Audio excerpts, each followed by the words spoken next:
questions? So today we just wanted to, I wanted to go over just a few of the general updates and get Scott's input or Jim Gareffi's input on that, because a few things recently have changed, whether it's the special events and things like that. So I just wanted to kind of go over those really quickly. We also have, there's been updates on the phase 3 for the youth sports permitting for fields. So I want to go over that as well and get input on that. And then just talk a little bit about what our programming is going to be here in Parks and Rec for the time frame between when Camp T ends and right before school starts. And then sort of a discussion on what we're looking at as far as moving forward with programming to help schools out throughout the school year. So those are, you know, kind of the topics for today. Any questions or anything anybody else has are curious about? No? Okay. All right. So the big, I think, one that affects us, not that we've been having large events by any means, but the group events, there was a ruling that 100 people were allowed, and that has been halved. So it's now down to 50. But they are definitely encouraging people to, oh, there was somebody that popped in and disappeared. They were definitely encouraging people to try to stay under the 25 and additionally to abide by the 8 people per 1,000 square feet. So Scott, I don't know if you have any more updates on any of the new information that's come out. The only thing I've seen is just the stuff that the governor has rolled back. And, you know, I don't think that number is going to go up. So, yeah. If anything, things will just continue to go down if the numbers in the state continue to build. So, yeah. I'm going to hurry up and wait. Yep. Okay. So, I mean, that's honestly for us, the Park Commission has approved mostly, I mean, actually not mostly, 100% of any of the events that they've approved have been weddings solely. So we had one this past weekend at Fay Park, but it wasn't a group anything larger than 10. So if people have been using, whether it's the beach or the gazebo, they've been really, really small events that have been there for short periods of time. And in general, we're still not accepting applications through the department for events or park usage. That's still, if there's something special that comes up, I'll put that on the parks agenda. And that goes through the Park Commission to be decided if that will be accepted or not. Any questions about any of that? No? Okay. So one of the big ones is that there was an update that was made to phase 3 for the youth sports. And I guess the big change that's happened is originally when the phase was rolled out, soccer was put into the group that was listed as a high-risk sport. And they have gone back since and labeled that as a moderate risk sport. We did have a conversation with Bobby Crench, the president of Littleton Youth Soccer Club, to sort of talk about what soccer potentially will look like as we come into the fall season.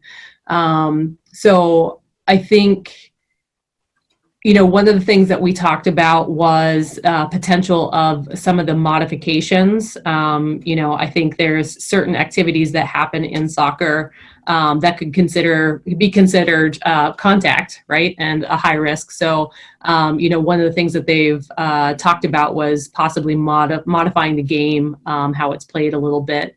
I do know that in the conversation with Bobby that the Soccer Association wasn't really modifying that. So one of the concerns was that the modifications happened essentially on the sidelines and out, but once you cross the line to get onto the field, they were keeping everything relatively the same. So, we had a conversation about what that would look like and, if that was something that they were amenable to. So I think we'll have to follow up and have that conversation, but I just wanted to put that out to the group and see if there's any questions or comments that any of you have specifically about, soccer playing. And just as a reminder, the difference between a high risk and a moderate risk. A high risk sport, they're only allowed to do skills and drills. That's it. A moderate risk sport, they can actually play games and do scrimmages. They cannot do a tournament, but they could definitely do the games. So I just kind of wanted to leave that out there and see if anybody had anything they wanted to say about that or any questions. So Acton Boxborough, because Boxborough belongs to the district, they've had their league actually had the coaches submit a return to play program, and it's kind of modified on both the Mass Youth Soccer's information and the guidance from the state. So if they're looking to get going again, that's probably a good place from the start, both the youth and adult sports guidance and Mass Youth Soccer's guidance. Do you, Jim, do you have any advice as to where to get access to that, if they have it on their website or if there's a contact? I can send you the Mass Youth Soccer link, so you could send that to them. So that I know that they have, but if you're talking about a hybrid between. No, what they're doing is they're actually putting it together themselves. The good thing about them putting it together themselves is they have to read through it all and consider it all. So Gotcha. it works out better if they put that together. But I assume Mass, because I've seen some of the Mass, whether they're using a template from Mass Youth Soccer or not, they seem to be closely aligned with the state guidance. The biggest thing I think is on the sidelines. I mean, the kids are running around, that's one thing, but the kids standing on the sidelines, they just like any of the baseball teams, the kids need to be either 6 feet apart, they need to have their masks on. And I don't know how you get that across to coaches, but that's, to me, the only issue I'm really seeing with youth sports at this point. Alicia? Yeah. I just got back from a softball tournament that was held up in New Hampshire. And what scared the hell out of me was that myself and my daughter were the only people that wore a mask in the whole tournament. And kids next to each other and parents going around talking to coaches. So this idea of no tournaments, I'm behind that. Yeah, and that is, so the low risk sports, so if it was like tennis, it's usually single, like individuals playing a sport, so track, things like that. That's where they would allow the tournaments. But at this point, anything that's the moderate risk, that's only games and scrimmages. So, Alicia, this is Betsy. Are there any, is there travel involved? Are there buses involved? What's the story on that? That's a very good question. So at this point in time, I think there are still travel groups that would potentially be operating, but that was one of the things that we talked to Bobby about. Tim, do you want to add a little bit more? I see your hand reaching over there. Kaz, you can too. So Betsy, I did ask Bobby about that question, and kids who are participating in this particular league, there are kids who are doing travel soccer as well. I think it's safe to say, I'm with 95% certainty, that most of the kids who are participating in travel at this point, their parents are dropping them off. I don't know that there's a necessarily like high school where all the kids hop on one bus and go somewhere. But yes, we did ask Bobby that. There are kids who are participating in travel leagues. I forget if it was Bobby who had mentioned this or Dan, because baseball is also going to make a run at the fall. But one of the groups is going to be partnering with neighboring communities to do these games because of the lack of kids. So now that I'm saying out, if I remember correctly, that was the baseball league. So they will be traveling. But as far as the soccer, it's going to be a Littleton in town. They seem to have pretty good enrollment, but there are kids participating in these, weekend tournaments like Joe was talking about. which, I brought to, the attention, and he's, they are taking, so to point out a couple of things Alicia was talking about, they're thinking about getting away with heading the ball, no more throw-ins, possibly eliminating the corner kicks, all of the things where they would have those kind of high impact opportunities. High level stuff, I think it's important to know that, there was a baseball tournament in Andover 2 weekends ago, and one of the umpires who's in our kind of umpiring group contracted COVID, and he's in the ICU for 19 days on a ventilator in Lowell General right now. So, these are things that, just because they've been approved by the state, we have to, be really mindful of this still.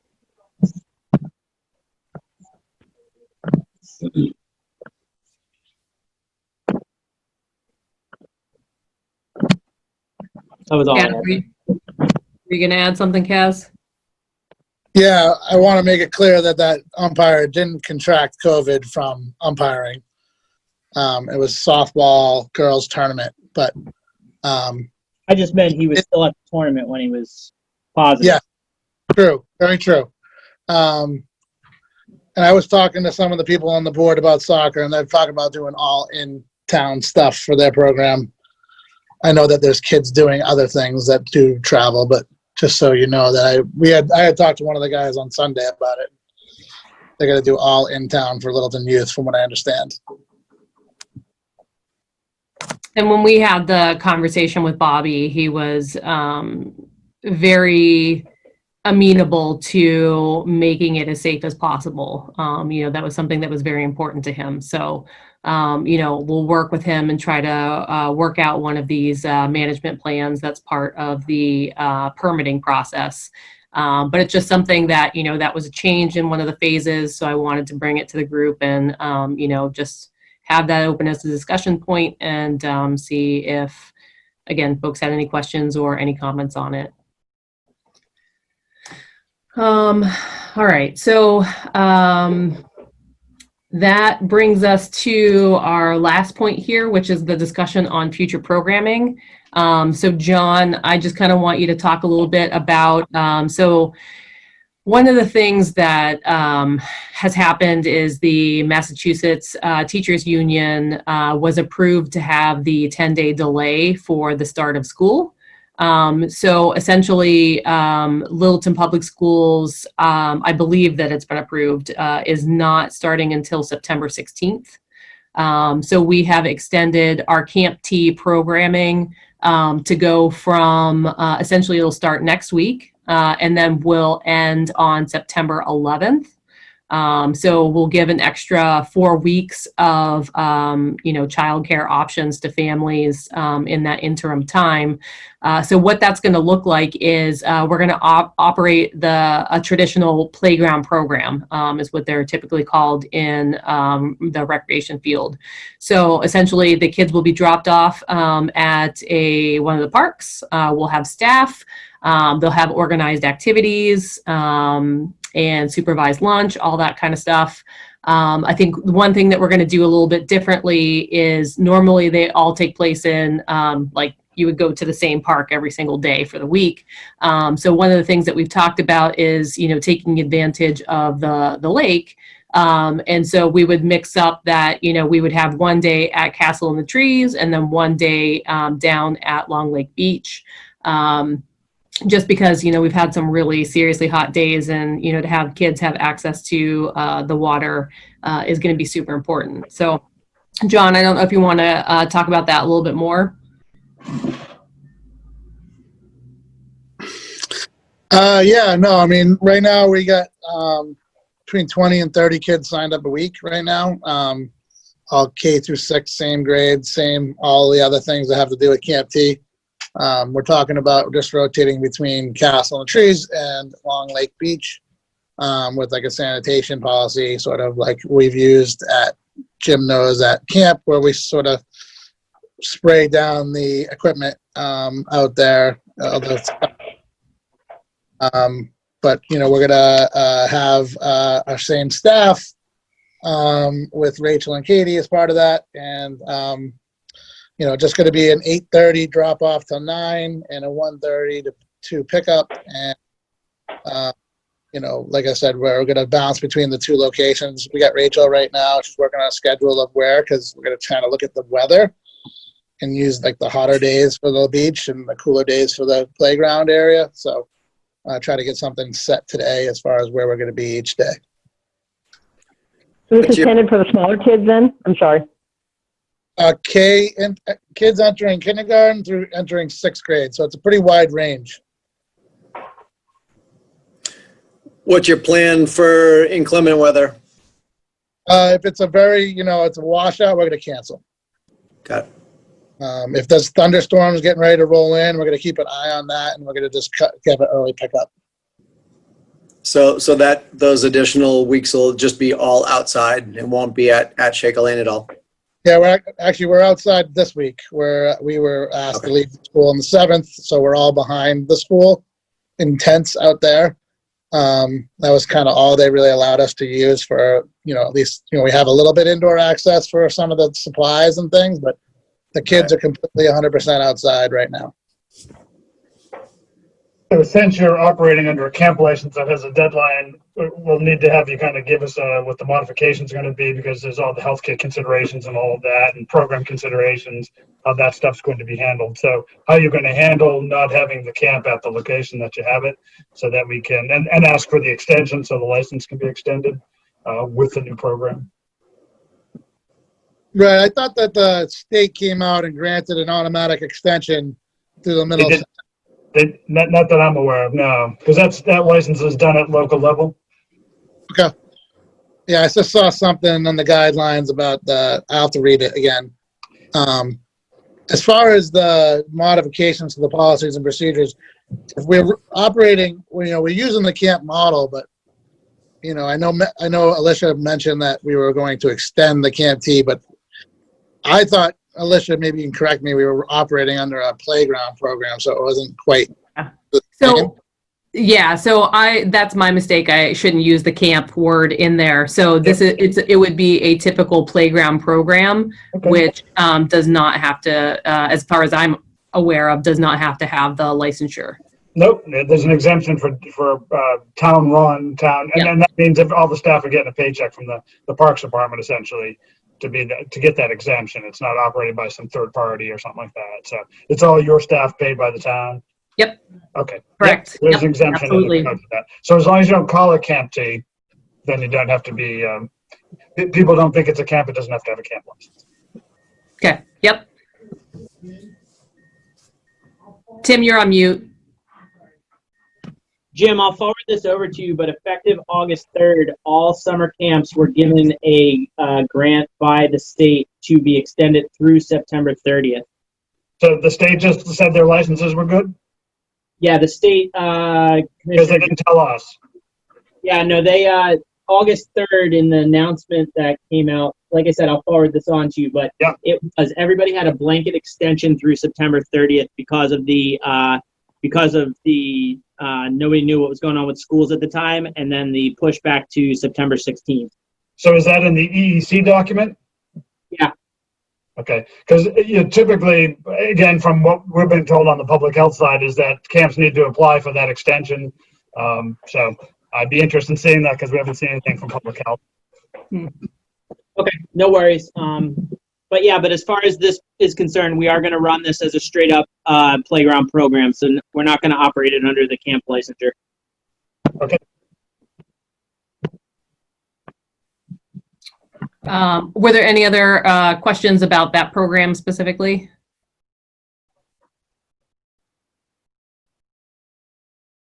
No. Okay.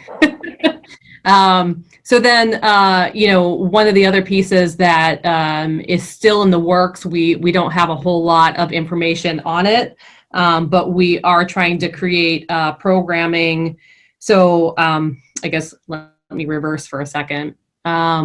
So we still don't know what the model of school is going to be as of yet. That's going to be hopefully voted this week. But it's, there's a possibility that there is a hybrid model. It sounds like a lot of the schools had mentioned that it would be like you would have 1 week, and then group A would come to school on Monday, Tuesday. Group B would be virtual. Everyone would be virtual on Wednesday so they could clean the schools. And then on Thursday, Friday, Group B would be in school, and Group A would be virtual. So it was like a 3 days on, 3 days off. 3 days in school. 2 days in school, 3 days out. But that has not been voted yet. There's also the discussion of it potentially being all virtual. We wanted to be able to create the programming, to be able to collaborate with the schools, just to be able to help out parents, because a lot of parents are in this space of, how are they going to still work a full-time, job and be able to be at home with the kids, in a virtual school setting. And some parents are choosing to do that, and that, that's a choice that definitely can be made. But for other families that, that could make a difficulty of being able to work full-time, we're working very diligently to try to come up with a program to help assist those families throughout the school year. And there's not, like I said, not a whole lot of information to go on right now. We really still have to wait till the school, makes a final decision for us to figure out what the full game plan is going to be. But having that as something that we're working on, again, opening that to the group if there's any questions or comments that any of you have. Of things that we should be, focusing on, or concerns that you might have about us running this type of programming. So the one thing that I'd really like to just throw out there, I know there's a lot of planning going on with this. It's a big undertaking to, for the facility that you're looking at and putting students up there. The big thing, or not you hook up with Bill Maher and the schools, is to try to figure out your PPE issue. Yep. Hand sanitizing, how you're going to decon daily, all of that stuff. That's not going to be a phone call to Nicole to say, hey, I need a couple cases of stuff today. Yeah. That's a phone call that I need 30 cases of this. And don't expect you're going to get it in a week. Right. So, if this is something that could be a reality, you need to get going on that. Like electrostatic sprayer, a couple months before you get it. Doesn't matter how much you want or you need. Some stuff is available, some is not, and there's nothing we can do about it. We're doing the best we can to try to get that stuff, but masks, all of that stuff that you're going to need in that facility, that it's not there. Right. The alcohol stations and stuff like that. So I know the schools are having the struggle to get that in, and they ordered it in the beginning of the summer. They're hoping to have some of that stuff in and ready to go for the start of school if that happens. So just, keep that in mind, and, don't, I know you're waiting till Thursday, right? Thursday, you'll have an idea if that may or may not. Yeah, that'll help us figure out, how we solidify our plan to move forward. Yeah. Okay. So just after Thursday, you'll need to make part of that a priority if you want to get anything. So the electrostatic sprayer, I did already put in a request for that. Could be 2 to 3 months for that. And that was the conversation I had. At this point in time, we've gotten through the summer and we have the Mr. Fogger, and we still have a lot of the disinfectant from the drum left over. So we do have a lot. We have about 30 gallons of hand sanitizer across the hall as well. So there are some leftover supplies that we definitely have from Camp T. So that definitely is on the list to go through and figure out those items that we would need for that program. Note to self, you said you have 30 gallons of hand sanitizer. So over 10 gallons, you guys need a flammable cabinet Fire Marshal's office came out a couple weeks ago. Go through CARES. You can get a flammable cabinet through CARES. You need to get that in a cabinet. Okay. All right. We just spread it out. Should we just spread it out? Should we take like half of it to the beach? Whatever. It's for the building. It's per building. For programming, essentially, but yeah. Yeah, no, I get it. So just the CARES will pay for it. So just get one order. Okay. They meant 9 gallons.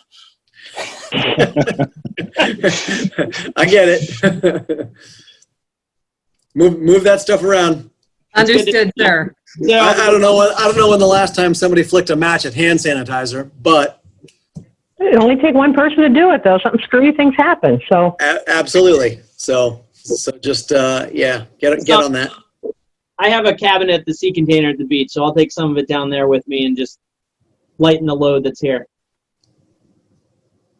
keep it away from the lightning.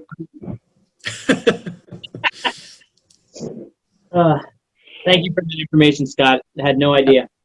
Yeah. So, All right. Lisa, what is this that you're thinking about doing? You're thinking about having like pseudo classroom type environments for the kids to go to and do their work and so on? And where would that be? So, you want me to field this one, Alicia? Yeah, go ahead. That's fine. So, high level, I met with John. I've been working on this for about a month now, but we had a final meeting with Dan and Tim O'Neill on Friday. So basically what we would do is the movie theater cannot open. Because they can't sell concessions, they would operate at a loss at 25 people per theater, so they are at a dead standstill. So in lieu of that, I proposed to them that we run this program. We put, based off of what the Board of Health and Chief Wodzinski tell us we can, that would be our number, hypothetically 25 in each theater, spaced apart. We would unplug the reclining chairs and have a place for them to plug in their laptops and everything there. We would use as many theaters as we had a need for people in the program. There would be a teacher's monitor type person in each of the classrooms to help the kids.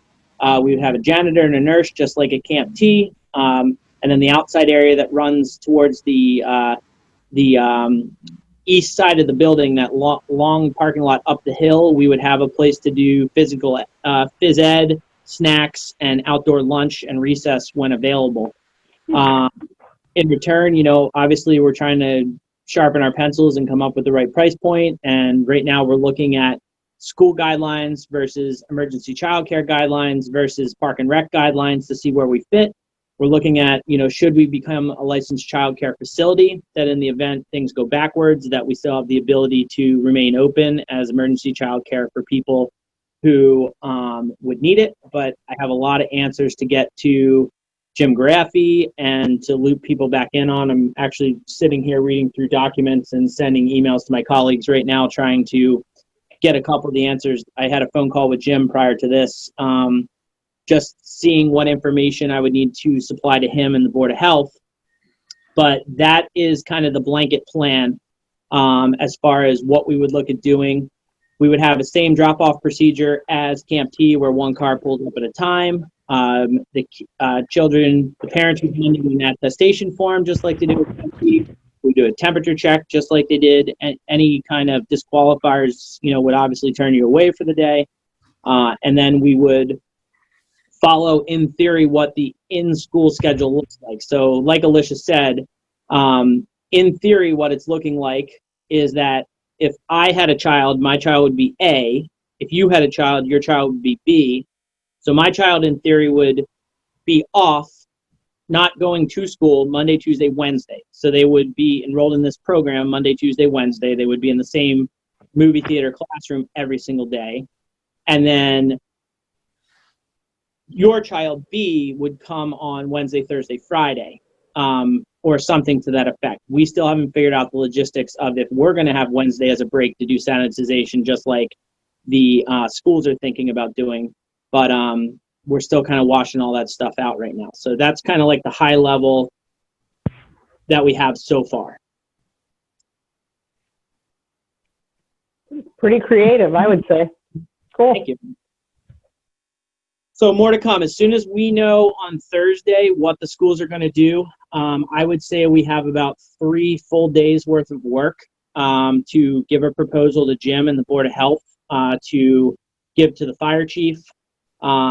We're not recreating the wheel. We're going to use their fire emergency evacuation plans. We're going to try to piggyback off a lot of the camp policies and procedures that we used that worked really well, and we're going to mold them into whichever document we end up falling into that seems to make the most sense. So once we get the idea, I would say no later than next Tuesday, we'll have the full plan put together, ready for approval by whomever needs to approve it.